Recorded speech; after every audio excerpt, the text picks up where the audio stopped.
Hi welcome back to SC academy. ఈరోజు మనం డిప్లొమాకి సంబంధించి ఫస్ట్ ఇయర్ కెమిస్ట్రీ గురించి అయితే చూద్దాము డీటెయిల్గా. ఆల్రెడీ మనం ప్రీవియస్ వీడియోలో అయితే కనుక ఫస్ట్ యూనిట్ అయితే డిస్కస్ చేయడం జరిగింది, ఫండమెంటల్స్ ఆఫ్ కెమిస్ట్రీ. ఇక్కడ మనం డిస్కస్ చేసాము ఆటం అంటే ఏంది, తర్వాత దీని యొక్క క్లాసిఫికేషన్ గుర్తుందా మనకు. ఆటం అంటే ఏంది, what is atom?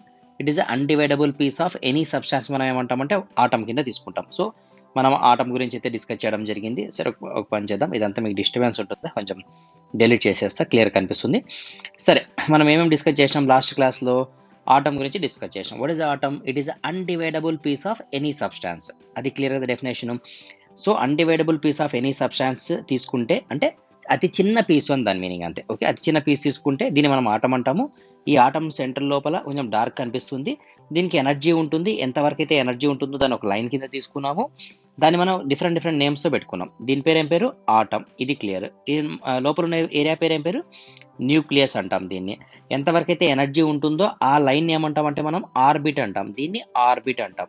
It is nothing but A line. ఈ మధ్యలో ఉండే స్పేస్ని ఏమంటామంటే ఆర్బిటాల్ అంటాం. ఆర్బిట్ అంటే లైన్, ఆర్బిటాల్ అంటే స్పేస్. ఓకేనా, ఇది 3 డైమెన్షనల్ స్పేస్ని ఆర్బిటాల్ అంటాం. ఇది కూడా మనం నేర్చుకున్నాం. ఈ ఎనర్జీలో ఏదైతే ఈ బ్లూ కలర్ లైన్ ఉందో ఇక్కడ ఎవరెవరు తిరుగుతూ ఉంటారంటే ప్లస్లు మైనస్లు, ఏం ఎనర్జీ లేకుండా ఉన్న వాళ్ళు కూడా ఉంటారు. పాజిటివ్ ఎనర్జీ నథింగ్ బట్టే, ఇప్పుడు ఫర్ ఎగ్జాంపుల్ ఇది ఒక మ్యాగ్నెట్ అనుకోండి, నేను ఐరన్ పీస్ని ఇలా తీసుకుపోయినాను, ఈ లైన్ దాటి లోపల పోతే లాక్కుంటుంది, దాన్ని మనం పాజిటివ్ ఎనర్జీ అంటాం. ఫర్ ఎగ్జాంపుల్ ఈ లైన్ లోపల పోతే మనకి బయటికి నెట్టేసింది అనుకోండి, దాన్ని మనం నెగిటివ్ ఎనర్జీ అంటాం. ఏం చేయకపోతే నన్ను ఎనర్జీ అంటాం. ఇవన్నీ మనం డిస్కస్ చేసాం లాస్ట్ టైంలో. సో 2 minutes షార్ట్ రివిజన్ చేసి 2 seconds షార్ట్ రివిజన్ చేసి మనం టాపిక్లోకి వెళ్దాం.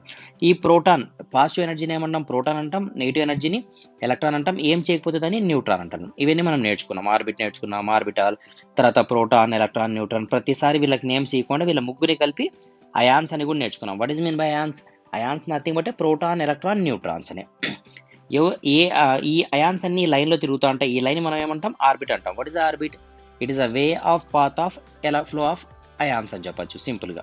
ఓకే కదా, ఇవన్నీ మనం లాస్ట్ క్లాస్లో డిస్కస్ చేసాం. డిఫరెంట్ కాన్సెప్ట్స్ అన్ని నేర్చుకున్నాం. తర్వాత షేప్స్, ఈ ఆర్బిట్ యొక్క షేప్స్ ఉంటాయి, ఎస్పీడిఎఫ్ అని.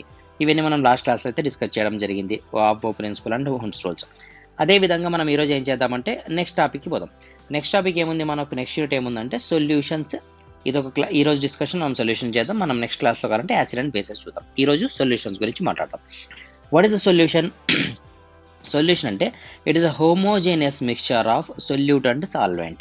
ఇక్కడ చూడండి, అసలు సొల్యూషన్ అంటే ఏంటి అంటే it is a homogeneous mixture of solute అని ఒకటి చెప్తున్నాడు, తర్వాత సాల్వెంట్ అని ఒకటి చెప్తున్నాడు. సొల్యూట్ ఒకటి, సాల్వెంట్ ఒకటి. ఇక్కడ 3 terms ఉన్నాయి. మనకు తెలియనిది ఒకటి అడిగితే మనకు తెలియనివి 3 చెప్తున్నాడు ఈ డెఫినేషన్లో. So what is a solution? It is a homogeneous mixture of solute and solvent. దాని డెఫినేషన్ 1 by 1 చూద్దాం. అసలు ఫస్ట్ హోమోజేనియస్ మిక్స్చర్ అంటే ఏంటి? దీంట్లో 2 types ఉంటాయి, హోమోజేనియస్ ఒకటి, హెట్రోజేనియస్ ఒకటి. హోమోజేనియస్ అంటే ఏమంటే, ఒక ఎగ్జాంపుల్ తీసుకుంటే మీకు అర్థమవుతుంది. నేను ఒక గ్లాస్ ఆఫ్ వాటర్ తీసుకున్నా, ఒక బౌల్లో షుగర్ తీసుకున్నా, ఇది షుగర్, ఇక్కడ వచ్చి వాటర్ తీసుకున్నా. ఈ రెండింటిని కలిపేసా అనుకోండి, యాడ్ చేసిన తర్వాత దీన్ని మనం సపరేట్ చేయగలమా? పూర్తి కలిపేసిన తర్వాత సపరేట్ చేయలేం. ఈ సొల్యూషన్ని మనం ఏమంటామంటే హోమోజేనియస్ మిక్స్చర్ అంటాం. అంటే ఇట్ ఈస్ అన్డివైడబుల్ సబ్స్టాన్స్ అని దాని మీనింగ్. అదే మనం హెట్రోజేనియస్ సబ్స్టాన్స్ అంటే ఏం సార్ అంటే, ఇక్కడ షుగర్ ప్లేస్లో రైస్ తీసుకున్నా. ఈ రైస్ని మీరు ఎంతసేపు కలిపినా సపరేట్ చేయొచ్చా, చేయలేమా? ఎగ్జాక్ట్గా చేయొచ్చు. సో వాటర్ ప్లస్ రైస్ అనేది హెట్రోజేనియస్ సొల్యూషన్ అవుతుంది, వాటర్ ప్లస్ షుగర్ వచ్చి హోమోజేనియస్ సొల్యూషన్ అవుతుంది. అంటే హోమోజేనియస్ అంటే ఇది డివైడ్ చేయలేము, హెట్రోజేనియస్ అంటే డివైడ్ చేయగలము. క్లియర్ కదా, అర్థమైందా? సరే, హోమోజేనియస్, హెట్రోజేనియస్ ఇవి రెండు క్లియర్గా అర్థమైనాయి. నెక్స్ట్ టాపిక్ ఏముంది? సొల్యూట్.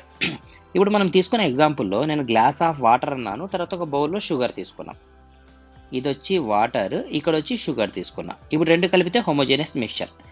ఈ దీంట్లో చూడండి, షుగర్ ఒకటి యాడ్ చేస్తాను వాటర్లోకి, అంటే షుగర్ ప్లస్ వాటర్ 2 components నేను యాడ్ చేస్తాను. దీంట్లో స్మాల్ ఎవరున్నారు, లార్జ్ ఎవరున్నారు? ఇప్పుడు ఫర్ ఎగ్జాంపుల్ సొల్యూట్ సోల్వెంట్, మీకు చదివేకి ఏది పెద్దగా కనిపిస్తుంది? సాల్వెంట్ అనేది పెద్దగా ఉన్నట్లు, ఆ సొల్యూట్ అనేది చిన్నగా ఉన్నట్లు కనిపిస్తుంది కదా. సేమ్ అదే డెఫినేషన్ లాగా సాల్వెంట్ అయితే, ఈ సాల్వెంట్ అంటే ఏమంటే ఏదైతే మన మిక్చర్ 2 equipments ఉన్నాయో, అంటే 2 mixtures ఉన్నాయో, 2 products ఉన్నాయో, దాంట్లో లార్జెస్ట్ క్వాంటిటీని ఏమంటామంటే సాల్వెంట్ అంటాము, చిన్నదాన్ని సొల్యూట్ అంటాం. స్మాల్గా ఉన్నది సొల్యూట్, లార్జ్గా ఉన్నది సాల్వెంట్. అర్థమవుతుందా? సాల్వెంట్ వినేకి పెద్దగా ఉంది, సొల్యూట్ చిన్నగా ఉంది, అంటే చిన్న తమ్ముడు అన్న అన్నట్లుగా సింపుల్గా. ఓకే, ఇప్పుడు దీని డెఫినేషన్ ప్రకారంగా నేనేం చెప్తానంటే, what is a solute? It is the smallest quantity in the solution is called as a solute. Definition అర్థమవుతుందా? The smallest quantity in the solution is called solute. The largest quantity in the solution is called solvent. Definition చూడండి ఒక 1 by 1. What is a solution? It is a homogeneous mixture of solute and solvent. Clear. What is a homogeneous mixture? It is undividable substance is called homogeneous mixture. What is a solute? The smallest quantity in the solution. What is a solvent? It is the largest quantity in the solution. Clear కదా? అన్ని అర్థమైనాయి కదా మనకి ఇప్పుడు. Homogeneous అర్థమైంది, heterogeneous అర్థమైంది, తర్వాత solution, solvent, మొత్తం అన్నీ అయితే మనకి క్లియర్గా అర్థమైనాయి. సో ఓకే, ఇది పక్కన తీసేద్దాం. నెక్స్ట్ ఇంకా మనం ఏం నేర్చుకోవాలో చూద్దాం. మనం ఇప్పుడు సొల్యూషన్ నేర్చుకున్నాము, సొల్యూషన్లో ఉన్న హోమోజీనియస్ అంటే నేర్చుకున్నాం, హెట్రోజీనియస్ నేర్చుకున్నాము, తర్వాత సొల్యూట్ నేర్చుకున్నాము, తర్వాత సాల్వెంట్ కూడా నేర్చుకున్నాం. ఓకేనా? ఇవి అన్నీ అర్థమైనాయి. నెక్స్ట్ ఏం నేర్చుకోవాలా? క్లాసిఫికేషన్ ఆఫ్ సొల్యూషన్ నేర్చుకోవాలా. ఈ సొల్యూషన్స్ ఎన్ని టైప్స్ ఉన్నాయి సార్ అంటే 3 టైప్స్ ఉన్నాయి. ఒకటి saturated solution, unsaturated solution, super saturated solution. Saturated solution, unsaturated solution, super saturated solution. So ఇక్కడ చూద్దాం. ఇక్కడ మనం ఈ డెఫినేషన్ దేని బేస్ పైన చెప్తామంటే, ఒకటి సాల్వెంట్ ఒకటి, తర్వాత సొల్యూట్ ఒకటి. అంటే largest quantity, smallest quantity base చేసుకొని చెప్తాం. ఓకేనా? ఫర్ ఎగ్జాంపుల్ ఈ రెండు ప్రపోర్షనల్గా ఉన్నాయనుకోండి, రెండు ప్రపోర్షనల్గా అంటే ఈక్వల్ కంపోజిషన్లో ఉన్నాయి, అంటే క్వాంటిటీ పరంగా కాదు, కెమికల్ పరంగా. నేను ఎగ్జాంపుల్తో మీకు ఎక్స్ప్లెయిన్ చేస్తాను. రెండు ప్రపోర్షనల్గా ఉన్నాయనుకోండి, దాన్ని ఏమంటామంటే సాచురేటెడ్ అంటాం. ఫర్ ఎగ్జాంపుల్ మనకి ఏదైతే చిన్నది ఉందో, సొల్యూట్ అనేవాడు ఉన్నాడు, తక్కువ అయినాడు అనుకోండి ఫర్ ఎగ్జాంపుల్, దాన్ని మనం ఏమంటామంటే అన్సాచురేటెడ్ అంటాం. సొల్యూట్ అనేవాడు ఎక్కువ అయిపోతే దాన్ని ఏమంటాం మనం? సూపర్ సాచురేటెడ్ అంటాం. సార్ అర్థమైనట్లే ఉంది కానీ అర్థం కావడం లేదు. ఎగ్జాంపుల్ తీసుకుంటాం. ఇంతకుముందు ఎగ్జాంపులే, సేమ్ గ్లాస్ ఆఫ్ వాటర్ తీసుకున్నాం, ఇక్కడ షుగర్ తీసుకున్నాం. ఓకేనా? ఇప్పుడు ఏం చేసినా అంటే ఈ గ్లాస్ ఆఫ్ వాటర్లోకి షుగర్ని యాడ్ చేసినాం, ఒక కప్పు యాడ్ చేసినాం. తర్వాత ఇప్పుడు ఈ వాటర్ తాగి చూస్తే, డ్రింక్ చేసి చూస్తే కొంచెం అంత స్వీట్గా లేదు నాకు, ఇంకొంచెం షుగర్ని యాడ్ చేయొచ్చా దీంట్లోకి? యాడ్ చేయొచ్చు. Okay, no problem. ఇంకో కప్పు తీసుకున్నాం, ఇంకా తక్కువ ఉంది, ఇంకో కప్పు తీసుకున్నాం. ఇట్లా యాడ్ చేసుకుంటూ పోతే ఒక స్టేజ్ తర్వాత ఏమవుతుందంటే మనం యాడ్ చేసిన షుగర్ పూర్తి కలిసిపోదు, కింద కూర్చుంటుంది, కింద ఒక పాకంలాగా కూర్చోంటుంది. అర్థమైందా? అంటే ఆ పాకంలాగా కూర్చోక ముందు వరకు ఉన్న స్టేజ్ని మనం ఏమంటున్నామంటే అన్సాచురేటెడ్ సొల్యూషన్ అంటున్నాం. అర్థమైందా పాయింట్ ఇక్కడ? అంటే సొల్యూట్ అనేవాడిని సాల్వెంట్లో యాడ్ చేస్తున్నాము ఒక ప్రాపర్ రేషియో వరకు. ఫర్ ఎగ్జాంపుల్ మనం దానికంటే ఎక్కువ యాడ్ చేస్తే ఇంకా అది లోపలికి వెళ్ళిపోదు, అంటే అక్కడే బయటే ఉంటుంది, షుగర్ అట్లే ఉంటుంది ఒక పాకంలాగా. ఆ స్టేజ్ని మనం ఏమంటున్నాం? అంతకంటే ముందున్నది అన్సాచురేటెడ్, ఆ స్టేజ్ని సాచురేటెడ్ అంటాం. అంటే తర్వాత మనం ఏదైనా యాడ్ చేసినా అక్కడే ఉండిపోతుంది, దాన్ని మనం ఏమనొచ్చు? సూపర్ సాచురేషన్ సొల్యూషన్ అనొచ్చు. సరే, దీనికంటే ఇంకొక ఎగ్జాంపుల్ బెటర్గా చెప్పండి. ఓకే, ఇంకొక ఎగ్జాంపుల్ తీసుకున్నాం. నేను ఏం చేసిన అంటే ఇక్కడ వాటర్ ఉంది, ఒక చిన్న స్పాంజ్ తీసుకున్నా, స్పాంజ్. ఈ స్పాంజ్ తీసుకుని దీంట్లోకి అద్ది బయట తీసిన. అద్ది బయట తీసిన తర్వాత నేను దీనిపైన వాటర్ వేస్తే ఆ వాటర్ అన్ని కారిపోతాయి కదా, ప్రెస్ చేయలేదు, బాగా అబ్జర్వ్ చేయండి, జస్ట్ దీంట్లోకి డిప్ చేసినాను, బయట తీసిన. ఇప్పుడు ఎక్స్టర్నల్గా నేను వాటర్ వేస్తే అవన్నీ వాటర్ తీసుకోదు, ఎందుకంటే ఆల్రెడీ దాంట్లో వాటర్ ఉంటాయి, అవన్నీ కింద పడిపోతాయి. అంటే ఈ స్టేజ్ని మనం ఏమంటున్నాం? సాచురేటెడ్ స్టేజ్ అంటున్నాం. అర్థమైందా? ఫర్ ఎగ్జాంపుల్ నేను ఈ స్పాంజ్ని ఒకసారి ప్రెస్ చేశాను అనుకోండి, ఇప్పుడు వాటర్ ఇస్తే నేను తీసుకుంటుందా తీసుకోదా? తీసుకుంటుంది. ఆ స్టేజ్ని ఏమంటాము? అన్సాచురేటెడ్ సొల్యూషన్ అంటాం. అంటే ఇంకా వాటర్ తీసుకునే క్యాపబిలిటీ దాంట్లో ఉంది, అది అన్సాచురేటెడ్. పాయింట్ అర్థమైందా? ఫర్ ఎగ్జాంపుల్ నేను పైన వేస్తా అంటే కింద కారిపోతాను, దాన్ని మనం ఏమంటాం? సూపర్ సాచురేటెడ్ సొల్యూషన్ అంటాం. మీకు ఎగ్జాంపుల్ అర్థమైకి ఈ పాయింట్ చెప్తాను అంతే, నేను క్లియర్ కదా? సో సాచురేటెడ్ సొల్యూషన్ అంటే ఏమి, అన్సాచురేటెడ్ అంటే ఏమి, సూపర్ సాచురేటెడ్ అంటే. సాచురేటెడ్ అంటే the composition of solution is equivalent to the solvent is called saturated solution. Unsaturated solution, the composition of solute is less than the composition of solvent. Super saturated solution, solute is larger than the solvent solution. Solvent composition is called as a super saturated solution. మనం దేని base పైన చెప్పాలా? సొల్యూట్ని base చేసుకొని చెప్పాలా. Solute ఈక్వల్గా ఉందా, తక్కువ ఉందా, ఎక్కువ ఉందా? తక్కువ ఉంటే అన్సాచురేటెడ్, ఈక్వల్గా ఉంటే సాచురేటెడ్, ఎక్కువైపోతే సూపర్ సాచురేటెడ్. అర్థమైనాయి కదా క్లియర్గా పాయింట్స్ ఇంతవరకు? సరే, నెక్స్ట్ టాపిక్ చూద్దాం. ఇది క్లియర్గా అర్థమైంది మనకు, అంటే సొల్యూషన్ అర్థమైంది, ఇంకేమున్నాయి మనకు? తర్వాత క్లాసిఫికేషన్ ఆఫ్ సొల్యూషన్స్ అర్థమైంది. మనం నేర్చుకున్న టాపిక్స్ అని పైన రాస్తా. హోమోజీనియస్, హెట్రోజీనియస్ అర్థమైంది, తర్వాత సొల్యూట్ అంటే అర్థమైంది, సాల్వెంట్ కూడా అర్థమైంది. నెక్స్ట్ మోల్ అంటే ఏంది? మోల్ అర్థం కావాలంటే మీకు ఫస్ట్ దానికంటే ముందున్న మనం ఆటం అంటే ఏం నేర్చుకున్నాం? It is undividable piece of any substance. Okay, బాగానే ఉంది. మనకు అక్కడక్కడ మాలిక్యూల్ అని వస్తుంది. మాలిక్యూల్ అంటే ఏంది మరి? మాలిక్యూల్ అంటే ఆటం మాలిక్యూల్ రెండు ఒకటేనా? కాదు. ఆటంని అన్డివైడబుల్ పీస్ ఆఫ్ ఎనీ సబ్స్టాన్స్ అంటే స్మాలెస్ట్ సబ్స్టాన్స్. ఇలా ఆటమ్స్ యొక్క గ్రూప్ని మనం ఏమంటామంటే మాలిక్యూల్ అంటాం. అంటే what is a molecule? It is a group of atoms. So ఇది అర్థమైంది, ఆటమ్ అర్థమైంది.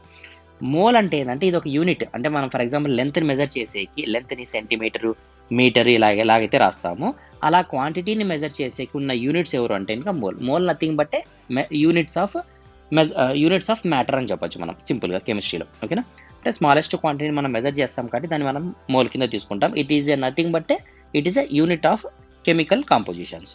క్లియర్ కదా ఇది కూడా? ఓకే. Next solution. ఇంకా నెక్స్ట్ మనం నేర్చుకోవాల్సిన టాపిక్ ఏముంది దీంట్లో అంటే మొలారిటీ అంటే ఏమి, నార్మాలిటీ అంటే ఏమి. సో ఇక్కడ చూడండి, ఎన్ అంటే ఏంటి? ఇక్కడ ఎన్ ఉంది కదా, normality. Number of moles present in the solution is called normality. అంటే ఒక సొల్యూషన్ తీసుకున్నాము. సొల్యూషన్ అంటే ఏముండాలా? వాటరు ఉండాలా దాంట్లో, ప్లస్ షుగరు ఉంది, అంటే హోమోజేనస్ మిక్స్చర్. ఈ సొల్యూషన్ యొక్క దీంట్లో మనం మోల్ తీసుకున్నాం. అంటే మోల్ అంటే nothing but quantity of water తీసుకున్నాం. దాంట్లో నంబర్ ఆఫ్ మోల్స్ ఎన్నైతే ఉన్నాయో, అంటే సింపుల్ చెప్తా, ఇది కూడా వద్దులేండి మీకు కన్ఫ్యూజ్ అవుతుంది, ఒక పని చేద్దాం ఇంకొంచెం బెటర్ వేలో. మనం సొల్యూషన్ తీసుకున్నాం. ఈ సొల్యూషన్ యొక్క క్వాంటిటీ ఎంత ఉంది నంబర్ వైజ్గా, అంటే నంబర్ ఆఫ్ మాలిక్యూల్స్ దాంట్లో ఉన్నాయని చెప్పేదాన్ని మనం ఏమంటున్నాం? నార్మాలిటీ అంటున్నాం. నార్మాలిటీ. మరి మొలారిటీ అంటే ఏంటంటే mass of moles present in the solution. మరి నార్మాలిటీ ఏం sir? Number of moles present in the solution. అసలు మోల్ అంటే ఏం sir? It is a unit of the chemical composition. Molecule అంటే ఏం sir? It is a group of atoms. అసలు atom అంటే ఎవరు? It is undividable piece of any substance. అర్థమైందా? సరే, నెక్స్ట్ మొలారిటీ, నార్మాలిటీ పైన చిన్న ప్రాబ్లమ్స్ ఉంటాయి, ఆక్సిడేషన్ ప్రాబ్లమ్స్ అంటాం. అవి టెస్ట్గా మీరు చూసినా కూడా అర్థమైతే అదొకసారి మీరు ట్రై చేయండి. మన డౌట్స్ ఉంటే కామెంట్లో షేర్ చేయండి. దానిపైన కూడా మనం ఫర్దర్ నెక్స్ట్ క్లాస్లో అయితే మనం డిస్కస్ చేద్దాం. అర్థమైంది కదా? సొల్యూషన్ యొక్క కాన్సెప్ట్ క్లియర్ కట్గా. ఇది వెయిటేజ్ చాలా తక్కువ మార్క్స్, మనకి 3 మార్క్స్ వస్తుంది కాబట్టి మనం ఇక్కడ లైట్గా డిస్కస్ చేయడం జరిగింది. కానీ అన్ని టాపిక్స్ కవర్ అయినాయి మనకు, దీంట్లో ఏది మనం మిస్ చేయలేదు, అన్ని టాపిక్స్ కవర్ అయినాయి. మీరు ఎగ్జామ్లో ఏం క్వశ్చన్ అడిగినా సొల్యూషన్ సంబంధించి నేను ఏదైతే చెప్పినానో కంప్లీట్గా యాజ్ టీజ్గా మ్యాటర్ దింపేస్తాండి.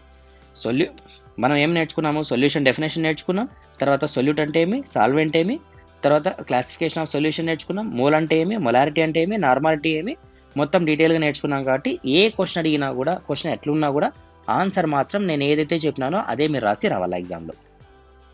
క్లియర్ కదా? ఓకే. సరే, నెక్స్ట్ మనం యాసిడ్ బేస్ ఏదైతే టాపిక్ ఉందో ఈ టాపిక్ని మనం నెక్స్ట్ క్లాస్లో డిస్కస్ చేద్దాం. Okay, thank you.